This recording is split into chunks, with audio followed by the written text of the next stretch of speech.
Welcome to Cool News with KL. Let's go! Hey, you know how Howie Mandel had Tom Sandavol on his podcast and everyone is blowing up! They're blowing up! And I made a video saying, why is everyone blowing up? Just because Howie wasn't across every story. He's a very busy man, but his daughter watches all Vanderpump. She knows everything Vanderpump. And he said that exactly in these clips you're going to see with him talking with Billy Bush. And yeah, this scandal is going far and beyond. And to go on to CNN News, I can imagine it would be shocking because is it really news? Is it? I'll be back after all these clips to have a little bit more of a chit-chat. I leave you alone for 1 minute, and you've bumbled your way into the Sandavol. It's now the Mandelval, and it's a giant mess. What say you? What have I done? What have I done? I have. Yes, what have you done? I have. That's that. I'm so beside myself. Listen, so I don't watch, and I made this clear. I don't watch Vanderpump Rules. I know what it is. I love Lisa. I did her podcast. I know the restaurants. I met Tom at a wedding. He seemed like a very nice guy. He played some songs. He's a friend of a friend. And when I saw this, and then I'm watching like CNN and Fox. I watch all the news, and I saw this Sandavol thing going into all this normal news cycle. Like, it was big. Right. And I didn't do but I'm getting killed for two things. They said that I didn't do homework. I don't need to do homework. I know who he is. I know what show he's on. And my question and my angle is, why do you think this is so big? When I commented on the fact that he cheated on his girlfriend and with her best friend, I still don't understand why that is big international news. Do I condone it? No. I've been married for 43 years. I have two daughters that are married, but I wanted to give him, a place where he could kind of spew his side.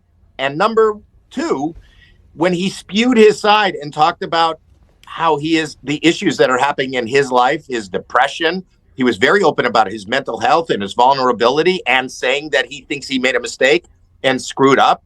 I kind of commend somebody being vulnerable and removing the stigma from, mental health. I know what it was. And I asked my daughter and she explained, it's that guy you met at the wedding. And he said, and he seemed like a very nice guy.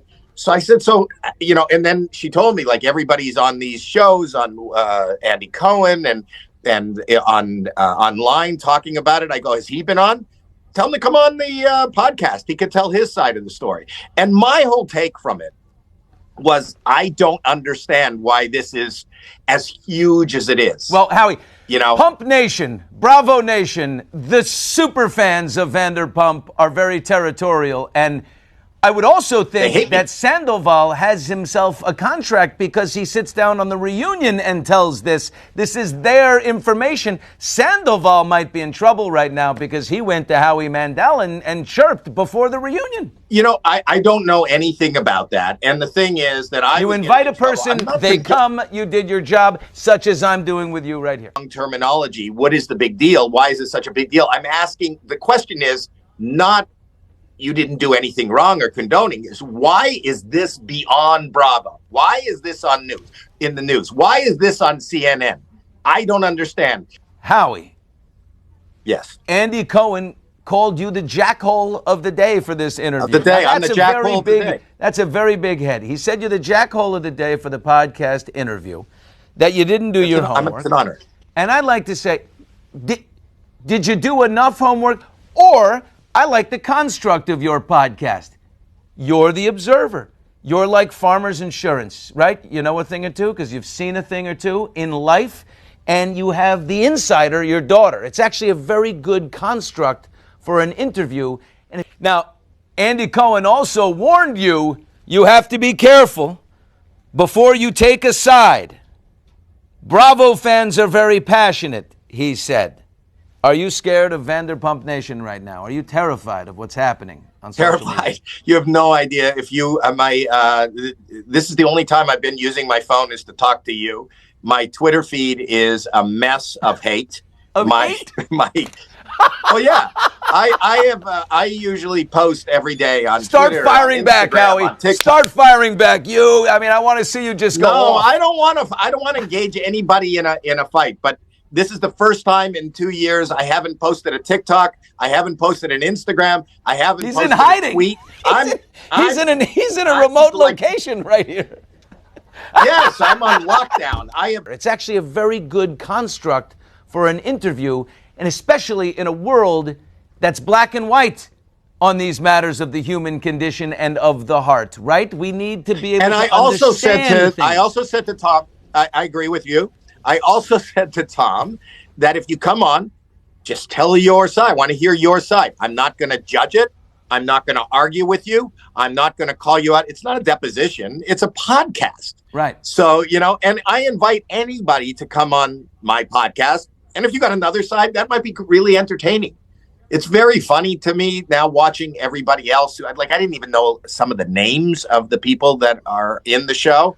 And I'm getting hit hard for not knowing those names. But come on and tell me your side of the story. And I'm happy to listen. And I won't challenge you on it.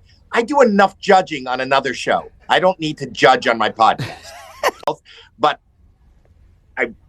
I wasn't going to weaponize his information and kind of, challenge him on each thing. Those people that watch Bravo, you could challenge any piece of information you get from my podcast. But it's just amazing how it is blown up everywhere. In a culture that has now become, the prism of black and white. Like, I don't think you were saying, I'm taking Tom's side. You were saying, I understand Tom's side. I understand how this happened, which I also do. I wasn't even saying that. I'm saying that. I understand how this happened. I don't live in his shoes, and he was saying that he was suffering from depression, that his relationship they were going in two different paths. He was telling me that he had already tried and was informing her that they were broken up. When I used probably the wrong terminology. Very, very interesting, to say the least.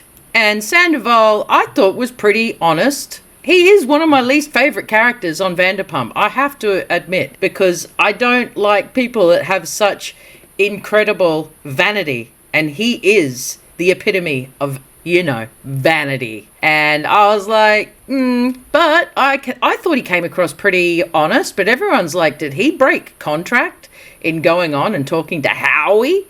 I don't know. But I don't think it would be that easy because he has managers, everyone has people talk. It's like, they'd be like, dude, you can't go on a podcast. So I reckon it's all a ploy. Andy Cohen is not happy though. He has said he's not very happy that all this was said, but he goes, don't worry, the reunion is going to be awesome. So we all wait with bated breath. It's going to be huge. But to update you on Raquel today, she has entered a health mental facility, much like Britney Spears used to. She's gone to 4 Seasons, a lovely, lovely health mental facility, because she wants sympathy. Well, I don't think she's actually had a mental breakdown in any way. I think she's very dumb, and I don't think many things would affect her. And she's pretty hated, and she chose this. She bloody chose it, and she's a dirty, dirty swamp monster, as Lala called her. That made me laugh yesterday in the latest episode of Vanderpump when Lala called her a swamp monster. I mean, she's basically kissed every single person in the Vanderpump cast, other than Ken, Lisa's husband. And I tell you, with the jury's still out, she probably did kiss Ken. Who bloody knows? But the plot is thickening, and it's getting very spicy and saucy at the same time. I'm gonna love you and leave you, and I will see you at the top, boy. Cheers, ballers. How it feel, how it feel, feels so real. How it feel, how it feel, how it feel, and that feels so real. How it feel.